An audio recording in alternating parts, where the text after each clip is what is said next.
মতলব দক্ষিণ উপজেলার মানুষের দীর্ঘদিনের একটি গুরুত্বপূর্ণ দাবি আজও অপূর্ণ রয়ে গেছে। আমি এখন অবস্থান করছি মতলব দক্ষিণ উপজেলার খাদেরগাঁও ইউনিয়নের ৭ নম্বর ওয়ার্ডের ঘিলাতুলি গ্রামে।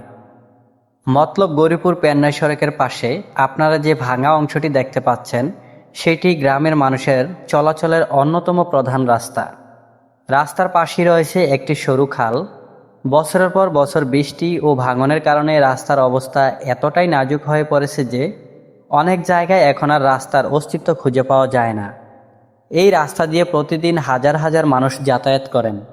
শিশু, শিক্ষার্থী, বৃদ্ধ, অসুস্থ ব্যক্তি সবার জন্য এটি অত্যন্ত গুরুত্বপূর্ণ একটি পথ। কিন্তু রাস্তার বেহাল অবস্থার কারণে এলাকাবাসী চরম দুর্ভোগের শিকার হচ্ছেন। এমনকি অনেক মুসল্লিও ঠিকমতো মসজিদে গিয়ে ইবাদত করতে পারছে না। শুধু রাস্তার সমস্যাই নয়, রাস্তার শেষ প্রান্তে সরু খালের উপর একটি সেতু না থাকায় ভোগান্তি আরও বেড়েছে। খালের পশ্চিম পাশে রয়েছে মানুষের বসবাস ও বিস্তীর্ণ ফসলি জমি।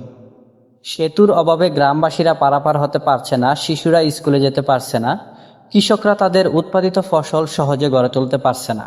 ফলে কৃষি উৎপাদন ব্যাহত হচ্ছে এবং অনেক কৃষক কৃষিকাজে আগ্রহ হারিয়ে ফেলছেন।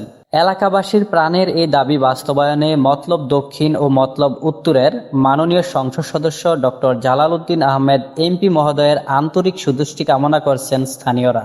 জনদুর্ভোগ লাঘব, নিরাপদ যাতায়াত নিশ্চিত করা এবং কৃষি উৎপাদন বৃদ্ধির স্বার্থে দ্রুত এই রাস্তার সংস্কার ও খালের উপর একটি সেতু নির্মাণ এখন সময়ের দাবি।